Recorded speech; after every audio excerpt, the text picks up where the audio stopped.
कृष्णा कृष्णा हरे हरे हरे राम राम राम हरे हरे हरे कृष्णा कृष्णा कृष्णा हरे हरे हरे राम राम राम हरे हरे। राधे मेरी स्वामिनी मैं राधे को दास जन्म जन्म मोह दीजियो श्री वृंदावन वास। राधा तू बड़ भागिनी कौन तपस्या की तीनों लोक के नाथ है सो तेरो आए।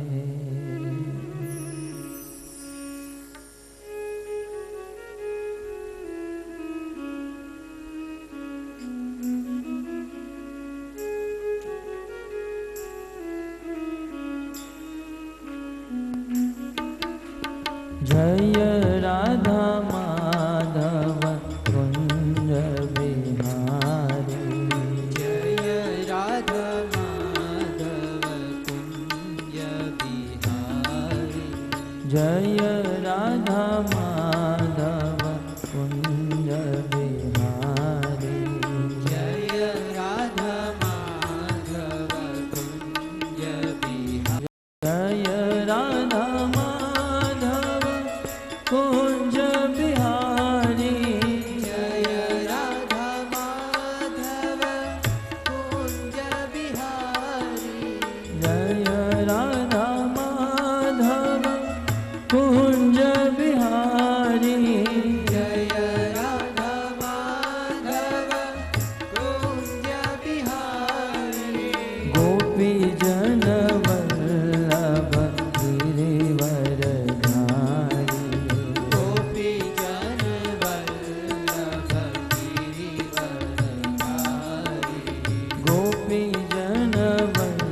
कृष्णा कृष्णा हरे हरे हरे राम हरे राम राम राम हरे हरे हरे कृष्णा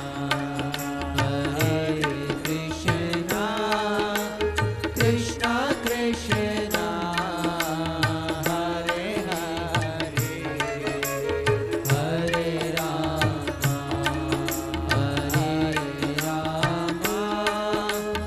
राम राम हरे हरे हरे कृष्णा कृष्णा कृष्णा हरे हरे हरे राम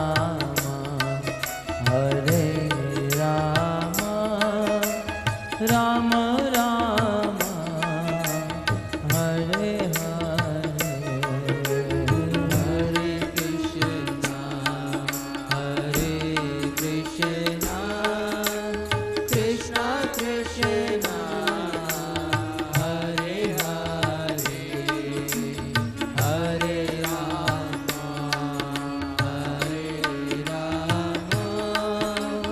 राम राम हरे हरे हरे कृष्णा कृष्णा कृष्णा हरे हरे हरे राम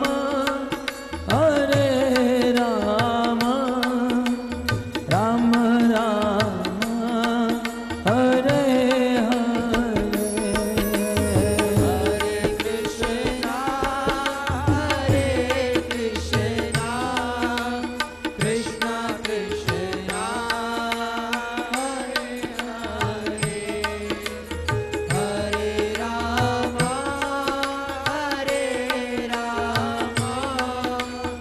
राम राम हरे हरे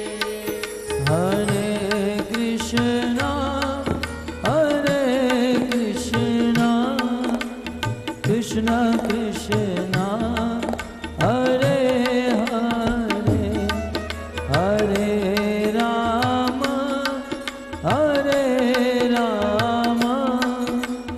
राम राम हरे हरे हरे कृष्णा कृष्णा कृष्णा हरे हरे हरे राम राम राम हरे हरे हरे कृष्णा कृष्णा कृष्णा हरे हरे हरे राम राम राम हरे हरे हरे कृष्णा कृष्णा कृष्णा हरे हरे हरे राम राम राम हरे हरे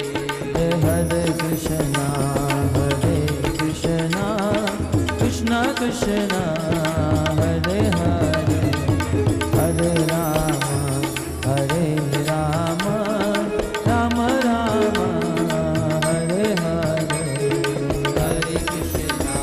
हरे कृष्णा कृष्णा कृष्णा हरे हरे हरे राम राम राम हरे हरे हरे कृष्णा कृष्णा कृष्णा हरे हरे हरे राम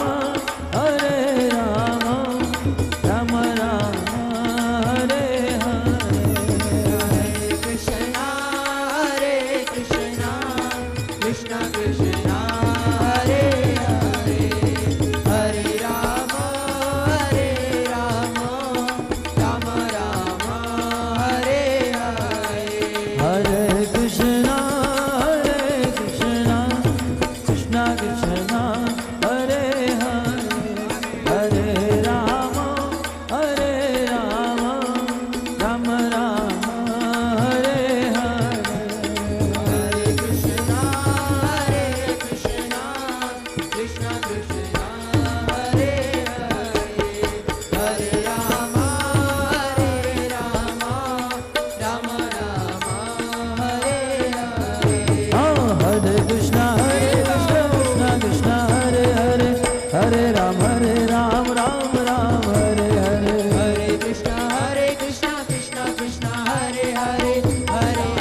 कृष्णा कृष्ण कृष्ण हरे हरे, हरे राम राम राम हरे हरे। हरे कृष्ण कृष्ण कृष्ण हरे हरे, हरे राम राम राम हरे हरे। हरे कृष्णा कृष्ण कृष्ण हरे हरे, हरे राम राम राम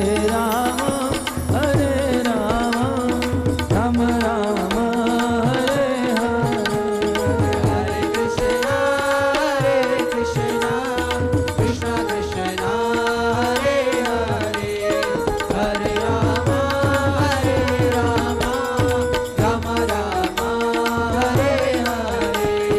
हरे कृष्ण कृष्ण कृष्ण हरे हरे, हरे राम राम राम हरे हरे। हरे कृष्णा कृष्ण कृष्ण हरे हरे, हरे राम राम राम हरे हरे। हरे कृष्ण कृष्ण कृष्ण हरे हरे, हरे राम राम हरे हरे। हरे कृष्णा कृष्ण कृष्ण हरे हरे, हरे राम राम हरे हरे। हरे कृष्ण कृष्ण कृष्ण हरे हरे, हरे राम राम हरे हरे हरे। कृष्णा कृष्ण कृष्ण हरे हरे, हरे राम राम हरे हरे। हरे कृष्ण कृष्ण कृष्ण हरे हरे, हरे राम राम हरे हरे।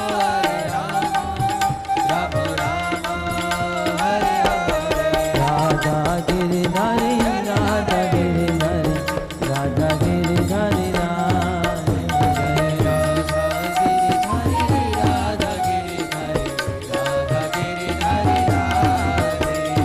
जगन्नाथ जगन्नाथ बलदेवा जय सुभद्रा।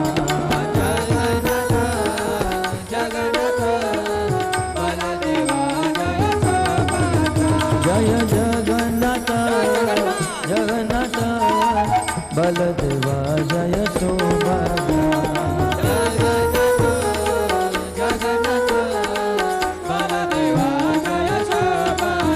हाँ गौरनिताय जय गौरनिताय जय गौरनिताय।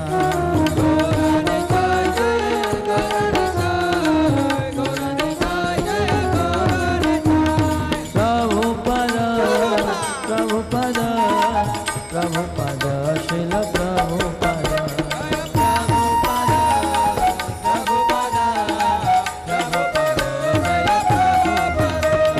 प्रभुपद प्रभुपद प्रभुपद शिल प्रभुपद।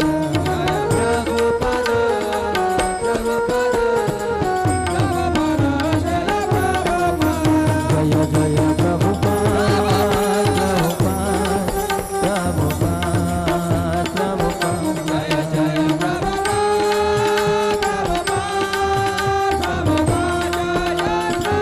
नित्य गौर हरि बोल हरि बोल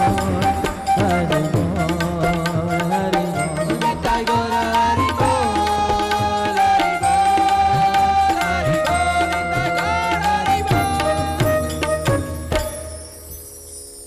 हरि नाम संकीर्तन की जय।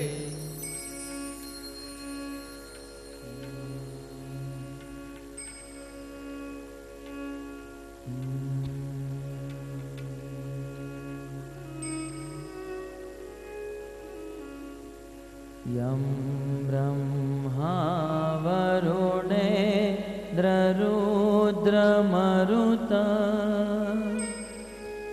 स्तुवन्ति दिव्यैस्तवे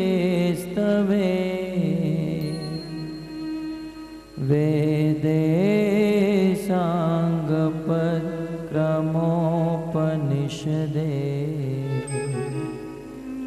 गायन्ति यं सामगा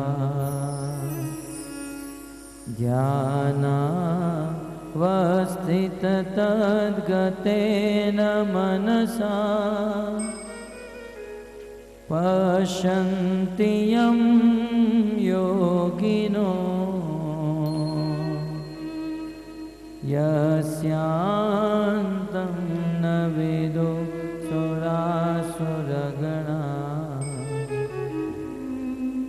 देवाय तस्मै नमः देवाय तस्मै नमः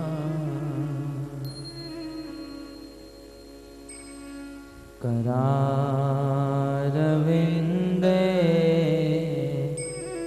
न पदारविन्दम्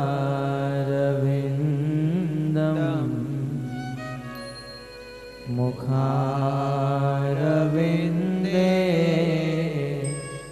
विनिवेशयन्तम्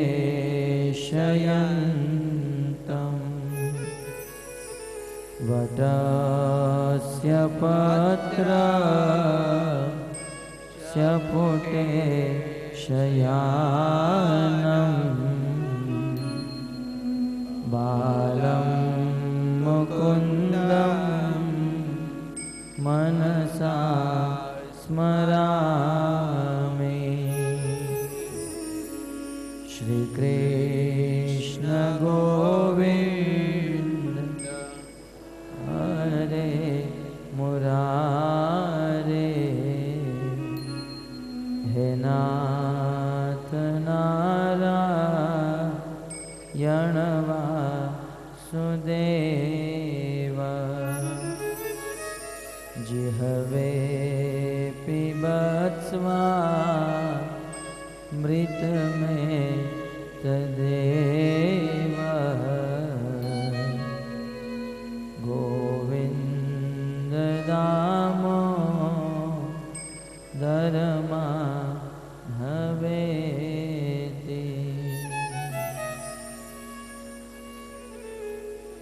तो आप सब भक्तों का अंतर्राष्ट्रीय कृष्ण भावनामृत संघ की ओर से प्रस्थापित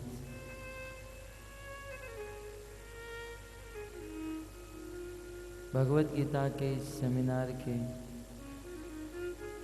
सप्तम और अंतिम दिवस में हार्दिक स्वागत करते हैं।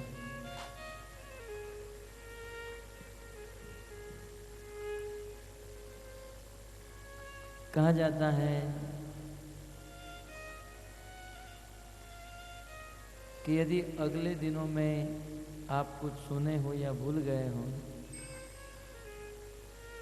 परंतु अंतिम दिन का प्रवचन यदि ध्यान से सुन लेते हो तो सभी दिनों का सार अंतिम दिन में प्राप्त हो जाता है। उत्तर पक्ष सदैव बलिष्ठ माना गया है। गत सत्र में भगवान की प्रकृति के बारे में हम लोगों ने जाना।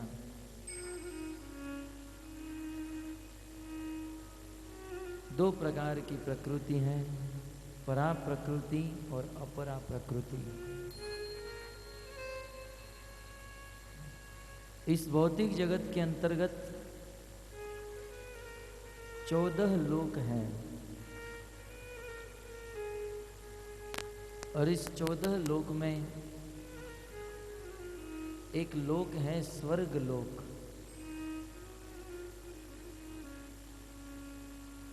इस स्वर्ग लोक में अनेक सुख भोग भगवान के द्वारा रखे गए हैं।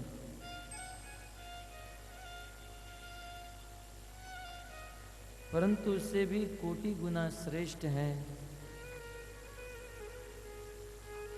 आध्यात्मिक जगत, भगवान का धाम। परा प्रकृति और अपरा प्रकृति के बीच में यही अंतर है। भौतिक जगत और आध्यात्मिक जगत के बीच में यही अंतर है। आध्यात्मिक जगत अर्थात भगवान का वैकुंठ धाम, इस धाम में यदि कोई व्यक्ति चला जाता है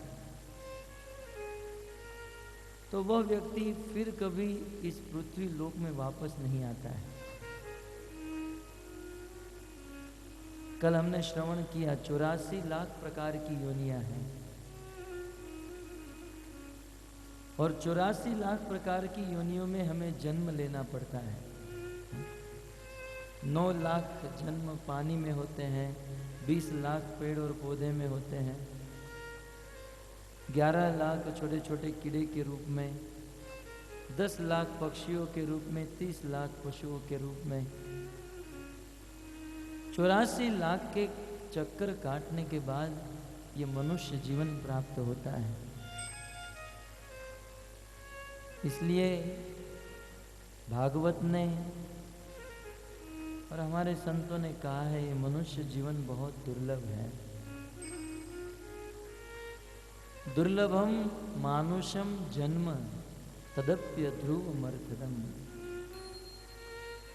मनुष्य जीवन अत्यंत दुर्लभ है, क्योंकि ये 84 लाख चक्कर काटने के बाद प्राप्त होता है। भगवान श्री रामचंद्र अपनी प्रजा को उपदेश देते हुए कहते हैं, बड़े भाग मानुष तन पावा, बड़े भाग मानुष तन पावा, सुर दुर्लभ मुनि संत रुगावा, सुर दुर्लभ मुनि संत रुगावा। ये मनुष्य जीवन बड़े भाग्य से प्राप्त होता है, सबको नहीं मिलता है।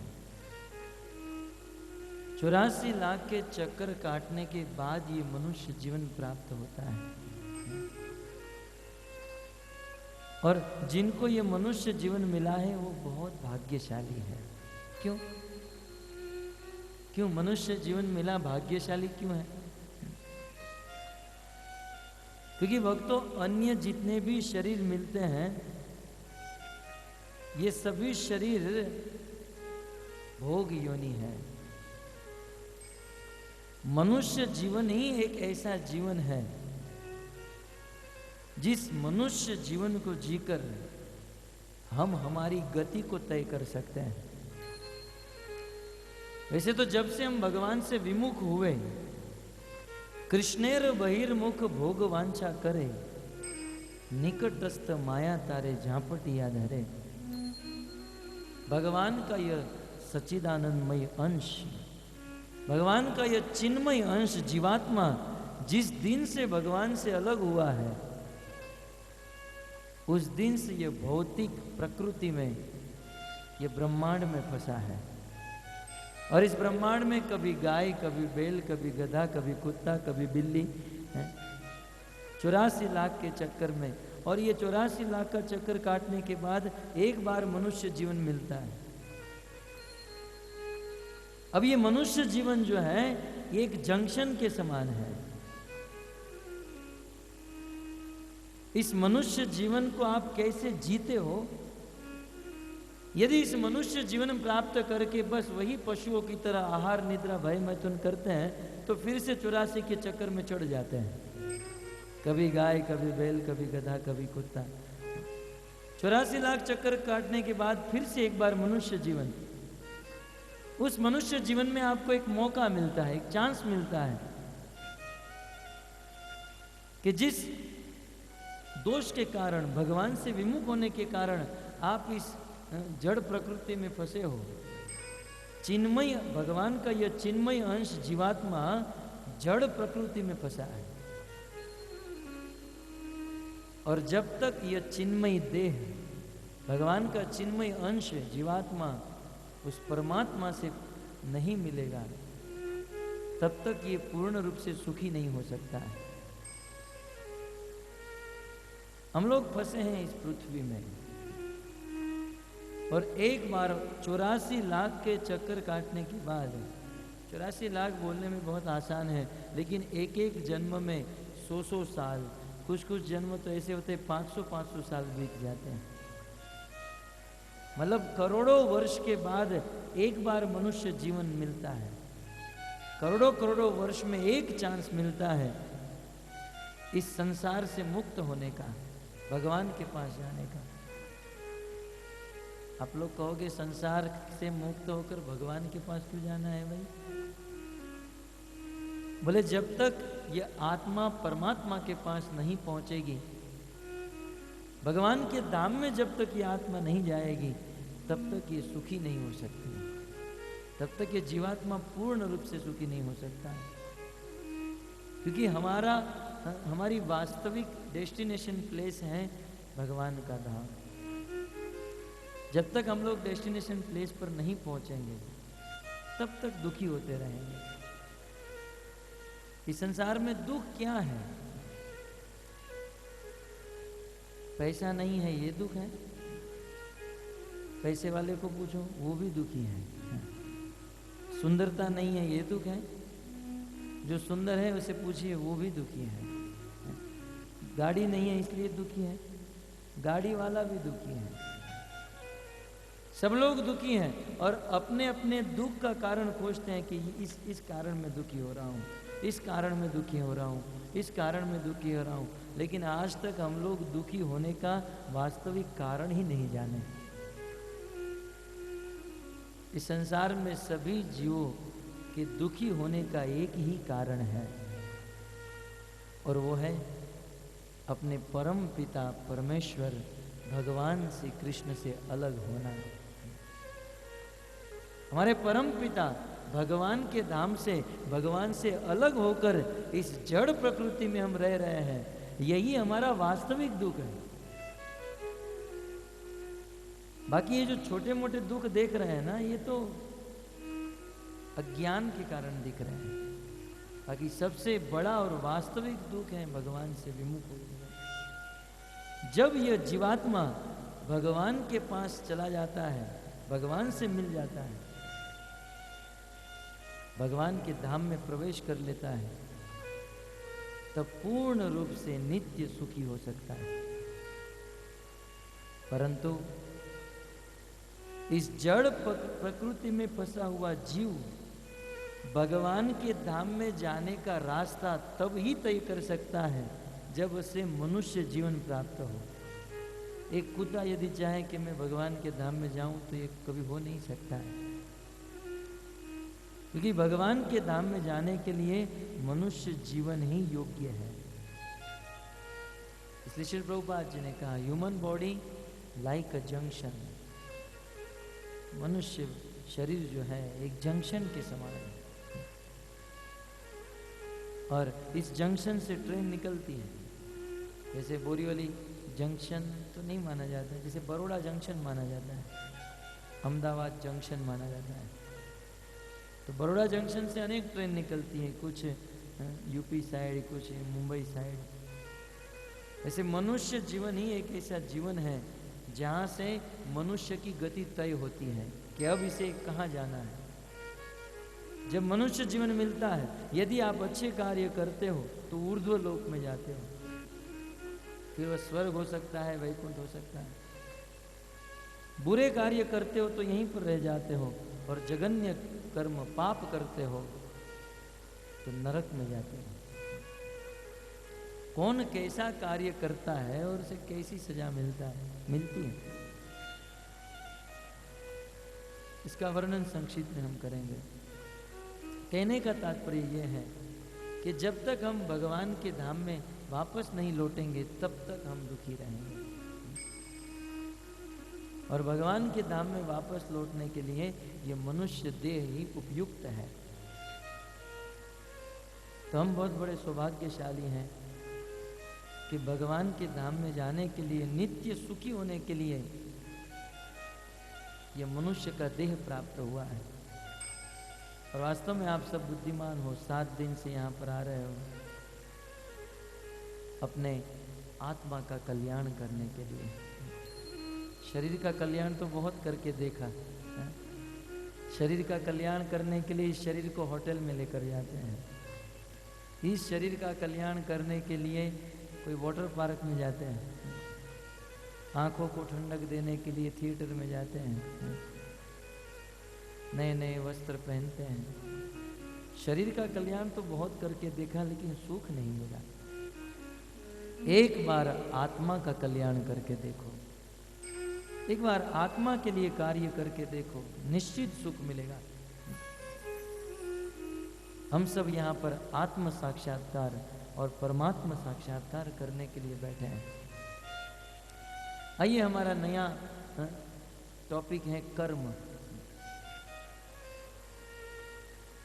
कई बार हमारे मन में एक प्रश्न होता है कि यार मैं इतना अच्छा काम करता हूँ, कभी किसी को परेशान नहीं करता हूँ, इतना मेहनत करता हूँ, लेकिन लोग मुझे दुखी क्यों करते हैं? मैं किसी को परेशान नहीं किया, लेकिन लोग मिलकर मुझे ही परेशान क्यों करते हैं? कुछ लोग सोचते हैं, कभी कभी एक हाथ गाड़ी चलाने वाला रात दिन वजन खींचता रहता है, एक हाथ गाड़ी चलाने वाला पूरा दिन मेहनत करता है, शाम को मात्र 200 रुपया मिलता है। परंतु कुछ ऐसे व्यापारी हैं, कुछ ऐसे बिजनेसमैन हैं, केवल एक फोन घुमा देते हैं, 2 लाख कमा लेते हैं। तो प्रश्न होता है, पूरा दिन मेहनत करने के बाद भी 200 रुपया, और केवल एक फोन घुमा दिया तो 2 लाख रुपया। बहुत बहुत मेहनत करने के बाद भी पैसे क्यों नहीं मिलते हैं? कभी कभी किसी का जन्म एक ऐसे परिवार में होता है जो जन्म से रोडपति होता है, और किसी का जन्म एक ऐसे परिवार में होता है जन्म से ही उनके अकाउंट में करोड़ों रुपए हैं। कुछ लोग कहते हैं नहीं, हम लोग पैसे कमाते हैं हार्ड वर्किंग, मेहनत करके। पैसे यदि कमाना है तो मेहनत करके ही कमा सकते हैं। लेकिन एक बालक का जन्म एक धनी परिवार में हुआ, जन्म से ही उनके पिता ने उनके नाम पर करोड़ों रुपए रख दिए, उसने क्या मेहनत की? बताइए, वो बालक क्या मेहनत किया? यदि हम ऐसा ही मानते हैं कि मेहनत करने से ही पैसा मिलता है, तो उस बालक ने कहाँ मेहनत की? जन्म के दिन ही उनके नाम पर करोड़ों रुपया हो गए। और कभी कभी ऐसा हम सोचते हैं कि कुछ गलत काम करने से हमारा धन चला जाता है, तो जन्म से ही कोई रोडपति है, कोई गलत काम किया ही नहीं, फिर भी रास्ते पर है। ऐसा क्यों? ये सभी कारणों के पीछे एक ही कारण है, वो है कर्म। ये कर्म क्या है? ये कर्म शब्द से तो आप सब लोग परिचित हैं, लेकिन ये कर्म का अर्थ क्या होता है? कर्म को हमारी सीधी भाषा में कार्य कहा जाएगा। कर्म माने कार्य, और कार्य का कुछ गुण होता है। साइंटिस्टों ने साबित किया है, every action have equal and opposite reaction. सभी कार्य की एक समान और उससे विपरीत प्रतिक्रिया होती है। जैसे न्यूटन ने यह सिद्धांत जाना कि एक पत्थर को जितना ऊपर फेंका उतना नीचे आया, एक बॉल को जितना आप दीवार से मारते हो उतना ही पीछे आएगा। Every action have equal and opposite reaction. सभी कार्य की कुछ प्रतिक्रिया होती है। ये बात समझ में आ रही है? हम जो भी कार्य करते हैं उसकी कुछ ना कुछ प्रतिक्रिया जरूर होती है। तो हम यदि अच्छे कार्य करते हैं तो उसकी जो प्रतिक्रिया होगी वह अच्छी होगी, और यदि हम बुरे कार्य करते हैं तो उसकी प्रतिक्रिया बुरी होगी।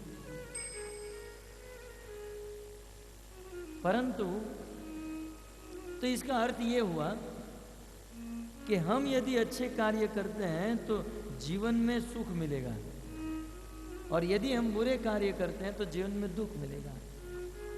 यदि कोई कहता है कि मैं तो अच्छे ही कार्य कर रहा हूँ, रात दिन मेहनत कर रहा हूँ, लेकिन मेरे जीवन में दुख क्यों आ रहा है, इसका कारण ये है कि आप भले अभी अच्छे कार्य कर रहे हो, लेकिन आपने पूर्व में या इस जन्म के पहले वाले जन्म में कभी ना कभी कुछ बुरा कार्य किया था।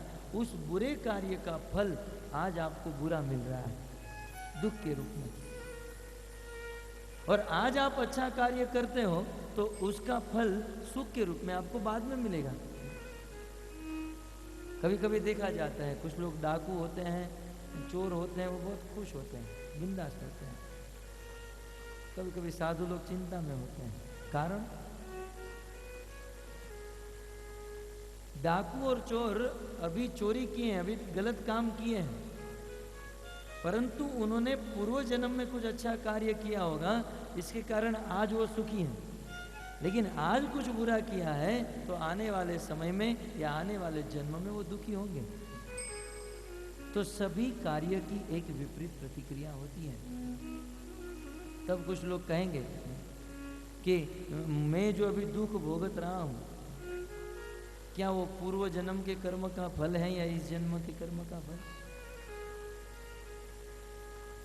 तो ये जानना बहुत मुश्किल है।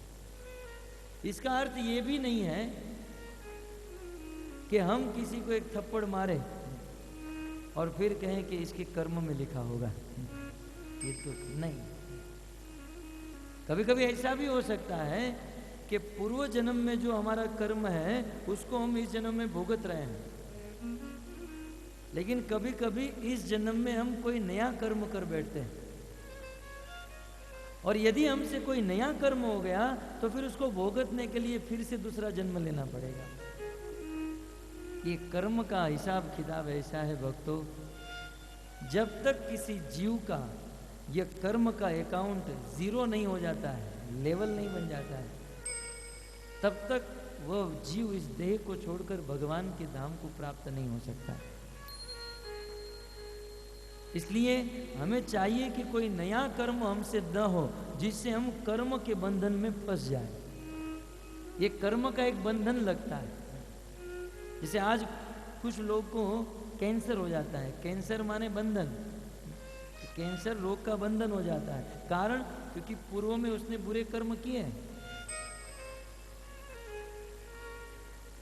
तब कुछ लोग कहते हैं कि मैं आज जो दुख भोगत रहा हूं ये कब का फल है।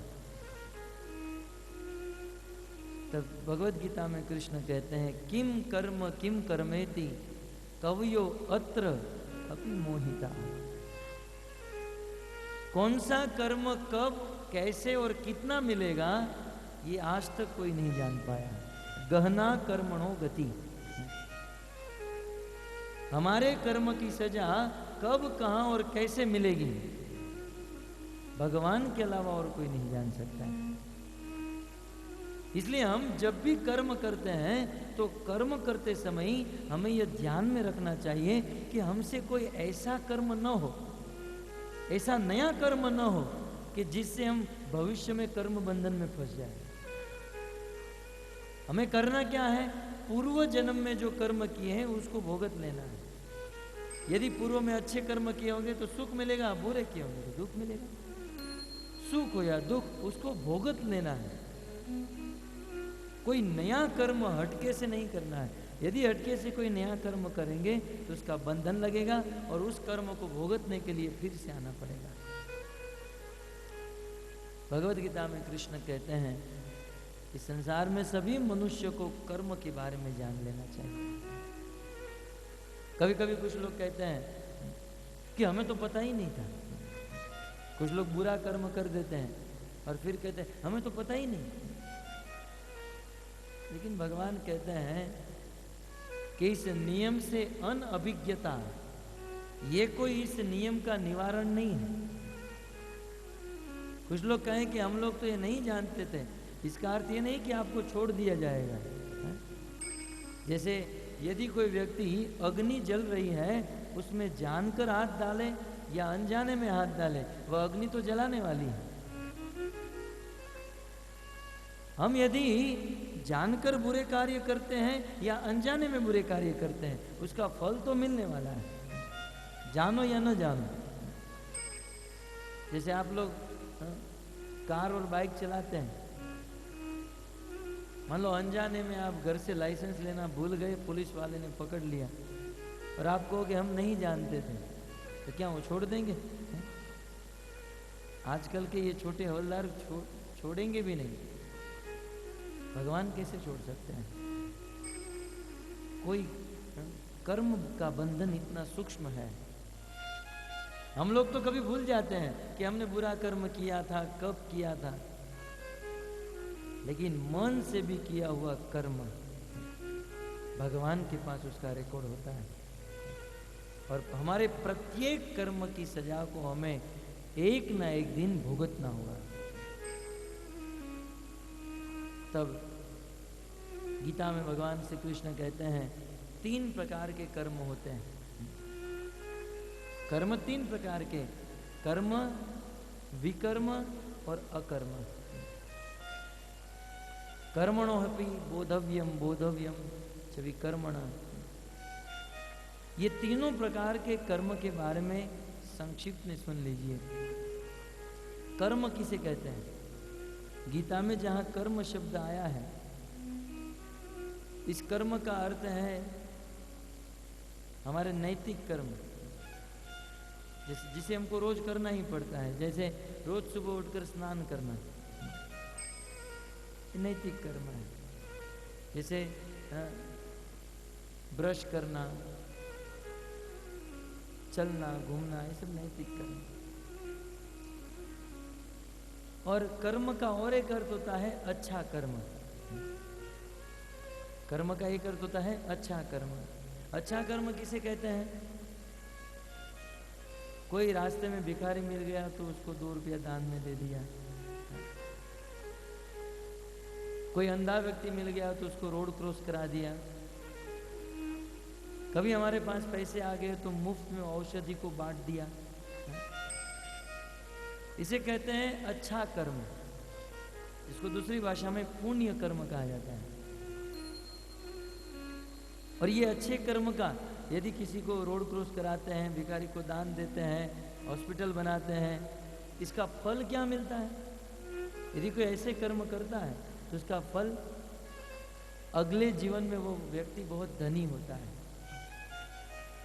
और दूसरे जीवन में वो बहुत सुंदर होता है, सौंदर्यवान होगा, उसको अच्छा जन्म मिलेगा, उसका स्वास्थ्य अच्छा रहेगा और उसको भौतिक आनंद मिलेगा अच्छे कर्म करने से। अच्छे माने पुण्य कर्म। और एक है विकर्म। विकर्म का अर्थ है बुरा कर्म। बुरा कर्म किसे कहते हैं? बुरा कर्म, भगवान ने जब मनुष्य को बनाया तो एक मनुष्य को कैसे अपना जीवन बिताना चाहिए ये भी बताया अपने शास्त्रों में। तो हमें हमारा जीवन शास्त्र के अनुसार व्यापन करना चाहिए, परंतु भगवान के बनाए हुए नियम को तोड़कर हम हमारी इंद्र तृप्ति करने के लिए अपने जीवन को बिताते हैं तो उसे पाप कहा जाता है। और पाप का ही दूसरा नाम है विकर्म। भगवान के नियम को तोड़कर कर्म करना, यह है विकर्म। और यदि कोई इस पृथ्वी में विकर्म करता है तो इसका फल क्या मिलता है? पहले तो विकर्म करने वाले को नरक में लेकर जाते हैं और नरक के बाद उसे जब मनुष्य का जन्म मिलता है तब वह जन्म से ही रोगी होता है, कुरूप होता है, काला, कलूटा, गरीब परिवार में जन्म होता है। सबको समझ लेना चाहिए, इसलिए जन्म में बहुत बुरा कर्म किया होगा, यहाँ फंसे हैं। नरक से जाकर आता है जो पाप करता है। बोले पाप क्या है? भगवान के नियम से विरुद्ध चलना। भगवान ने इस पृथ्वी में रहने के अनेक नियम बनाए हैं, उन नियमों का पालन करके हमको रहना चाहिए। जब इस संसार की गवर्नमेंट के नियम को तोड़ देते हैं तो गवर्नमेंट जेल में बंद कर देती है। वैसे भगवान के बनाए हुए नियम को आप तोड़ोगे तो भगवान ने भी बहुत बड़ी जेल बनाई है और उस जेल का नाम है नरक। इस ब्रह्मांड में 14 लोक में सबसे अंतिम लोक और उसके नीचे गर्भोदक सागर के बिल्कुल दक्षिणी छोर में इस पृथ्वी से 99,000 योजन दूर एक लोक है जिसका नाम है नरक लोक। स्पेशल जो मनुष्य पाप करता है, भगवान के नियम को तोड़कर अपना कार्य करता है, उसे नरक में ले जाया जाता है। जीवन भर पाप करने वाले को अंतिम समय में यमराज के 3 दूत लेने के लिए आते हैं। सपास अष्टान 3 दृष्ट्वा ऊर्ध्व रोमण वक्र तुंडम आत्मानम नैतुमागतान। अपने हाथ में रस्सी लेकर काजल के पहाड़ के समान भयंकर यमदूत होते हैं। तांबा के तार के समान उनके बाल होते हैं, लंबे लंबे दांत होते हैं। और आश्चर्य की बात यह है कि ये यमदूत जिसको लेने के लिए आए हैं वही इनको देख सकते हैं। और जो मरणासन स्थिति में है वे इस यमदूत को देखकर अपने काल को देखकर डर जाता है।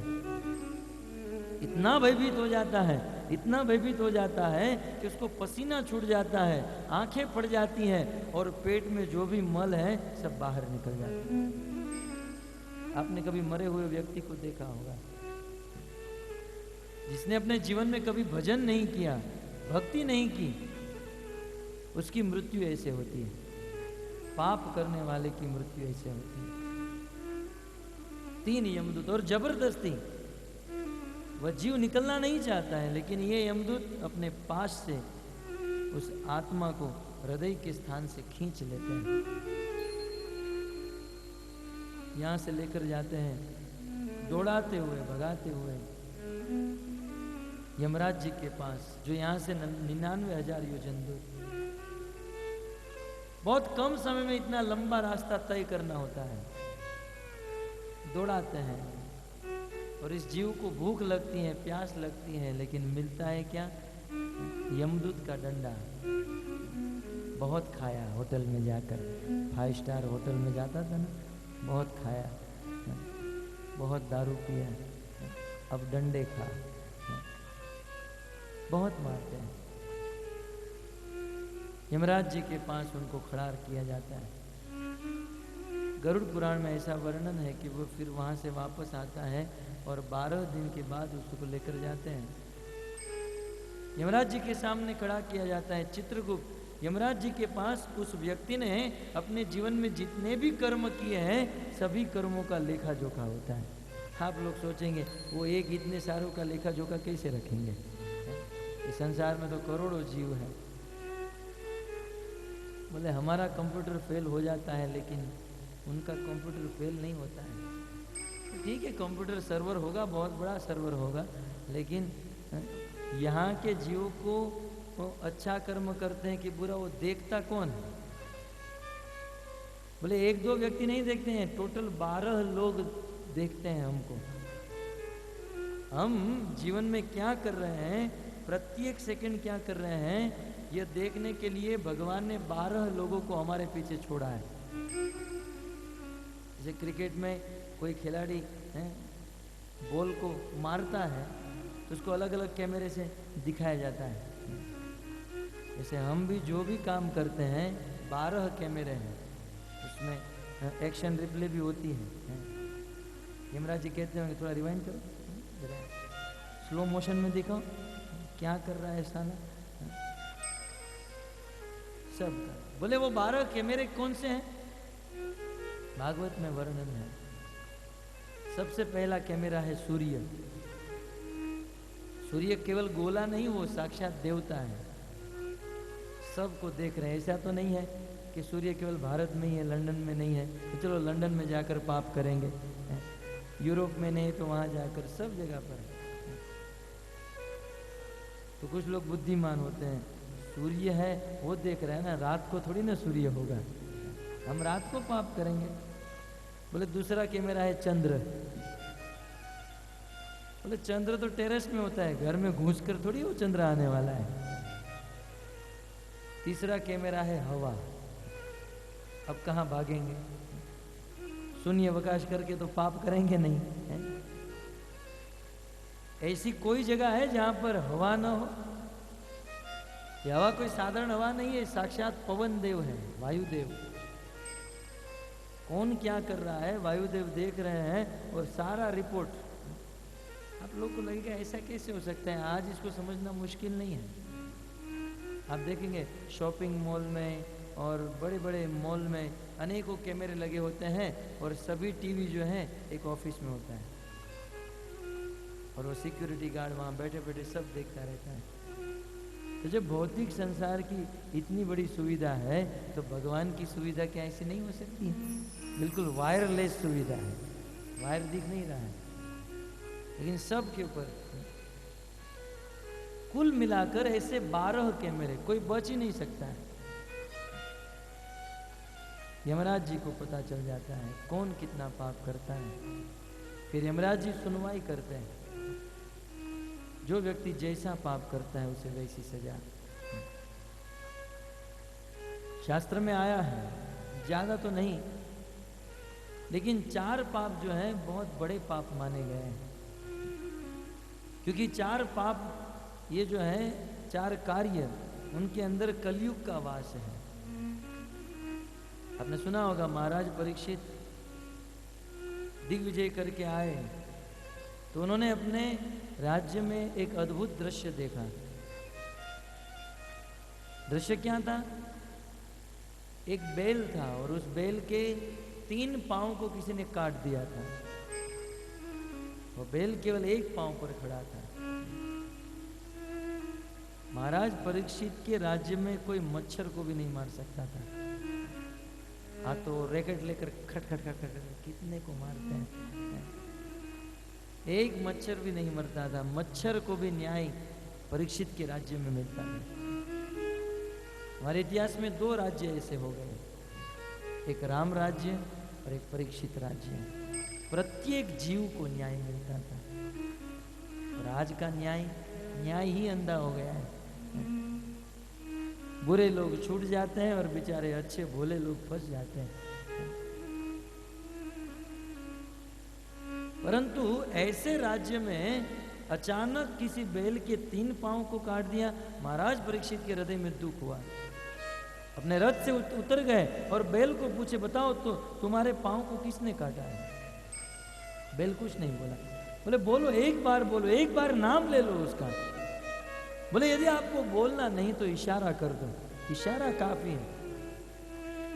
जिस व्यक्ति ने तुम्हारे पांव को काटा है, मौत के घाट उतार दूंगा। बैल कुछ नहीं बोला। लेकिन निकट में परीक्षित ने देखा कि एक व्यक्ति राजा का वेश धारण करके हाथ में खून से स्पर्श तलवार लेकर खड़ा है। समझ गए इसी व्यक्ति ने पांव को काटा है। और उस राजा के वेश में कोई साधारण व्यक्ति नहीं, साक्षात कलयुग आ चुका था।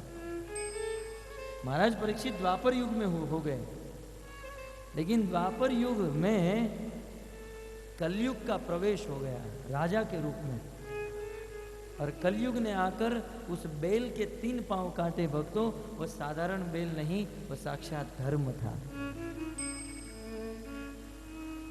और कलयुग जब आया तो सर्वप्रथम कलयुग ने धर्म के 3 चरण काट दिए।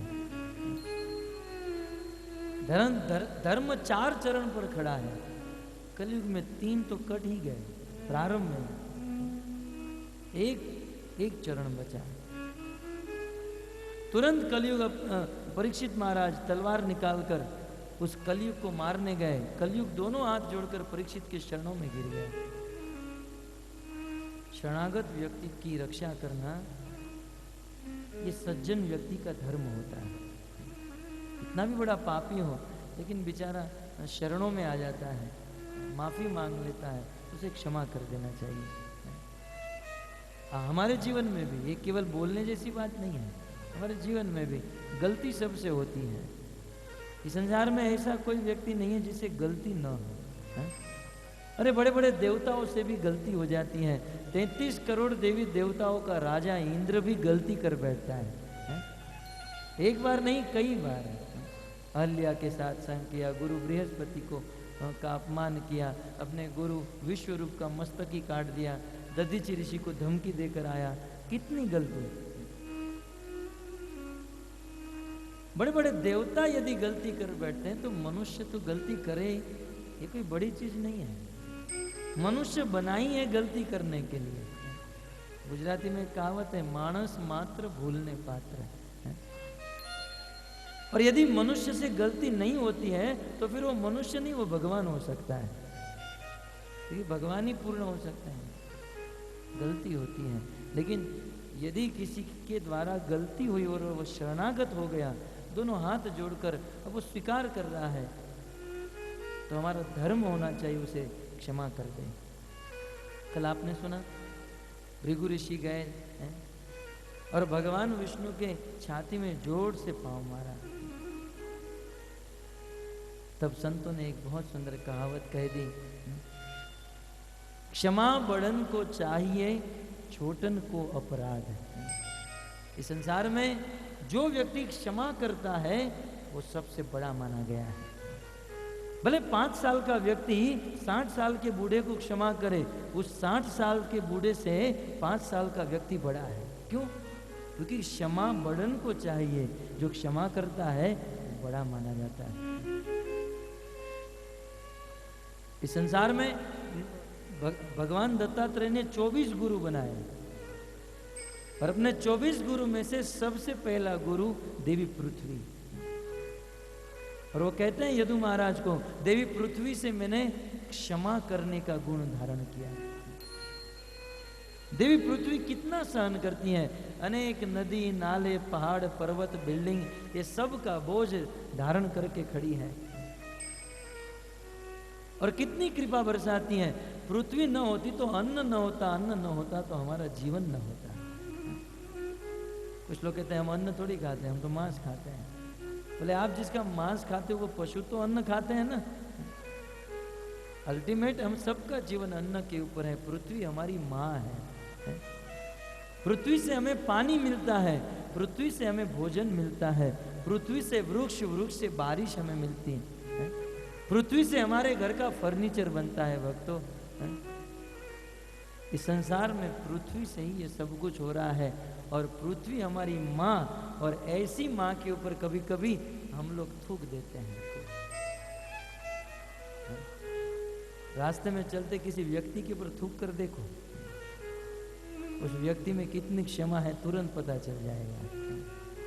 और अभी गुटखा खा कर थूकिए। लेकिन इतनी कृपा करने के बाद भी पृथ्वी के ऊपर यदि कोई थूकता भी है तो बेचारी उफ तक नहीं करती है, अपने गोद को फैलाए रखी। इसे कहते हैं क्षमा। क्षमा बड़न को चाहिए, छोटन को अपराध। क्या विष्णु को घट गयो, जो भृगु ने मारी लात। क्या घट गया? भगवान विष्णु का क्या घट गया? उन्होंने क्षमा किया। अरे उनका नाम त्रिभुवन में अमर हो गया। क्षमा होनी चाहिए। हम सब में क्षमा करने का गुण होना चाहिए। महाराज परीक्षित के चरणों में कलयुग चला गया और महाराज परीक्षित ने कलयुग को क्षमा कर दिया। परंतु महाराज परीक्षित ने कहा कि कलयुग, तुम इस पृथ्वी को छोड़ के चले जाओ। तुम इस पृथ्वी में नहीं रह सकते हो, पृथ्वी को छोड़कर चले जाओ। दोनों हाथ जोड़कर कलयुग कहता है, मैं कैसे इस पृथ्वी को छोड़ूं? मुझे इस पृथ्वी में कहीं तो रहने का स्थान दीजिए, कोई तो ऐसा स्थान दीजिए। तब महाराज परीक्षित ने कलयुग को रहने के लिए 4 स्थान प्रदान किए। श्रीमद् भागवत में यह वर्णन है। मैं यदि ऐसे ही बोल दूंगा तो शायद आपको विश्वास नहीं होगा, परंतु श्रीमद् भागवत के उस एज इट इज श्लोक को आपके सामने रखता हूं। अभ्यर्थी तस्तदा तस्मे स्थानानि कलये ददो। सूत गोस्वामी नैमिषारण्य में बैठे हुए 88,000 ऋषि मुनियों को कहते हैं कि उस समय स्थानानि कलये ददो, कलयुग को स्थानम ददो प्रदान किया। कहाँ? बोले 4 जगह पर। प्रथम, दूतम पानम स्त्रियम सुना यत्र अधर्म चतुर्विधा। जिस 4 स्थान पर कलयुग को रहने के लिए कहा गया, वो 4 स्थान अधर्म के स्थान माने जाते हैं। भूल से भी जीवन में ये 4 स्थान पर नहीं बैठना चाहिए, अर्थात ये 4 कार्य नहीं करना चाहिए। ये 4 कार्य कौन से? सबसे पहले कहते हैं धूतम। संस्कृत में द्रुतम का अर्थ हिंदी में होता है जुआ। महाराज परीक्षित ने कलयुग को जुए में स्थान दिया, बोले जुआ नहीं खेलना चाहिए। क्यों? क्योंकि जहां पर जुआ खेला जाएगा वहां कलयुग निश्चित उत्पन्न होगा। कलह होगा, क्रोध होगा, द्वेष होगा, झगड़ा होगा, मनमुटाव होगा, मारा मारी होगी। यह है दोष का उद्भव स्थान जुआ। कलयुग को स्थान दिया गया सर्वप्रथम जुए में। इसलिए हमें यदि कलयुग के दोषों से बचना है तो जुआ नहीं खेलना चाहिए, क्योंकि वो अधर्म है। दूसरा स्थान कहा दिया? कहते हैं पानम। संस्कृत का शब्द है, इसका अर्थ होता है नशा। नशा यत्र अधर्म चतुर्विधा। जो व्यक्ति नशा करता है उसे अधर्मी माना गया है। नशा करने वाला कभी धर्म का पालन नहीं कर सकता, कभी नहीं। इसलिए नशा नहीं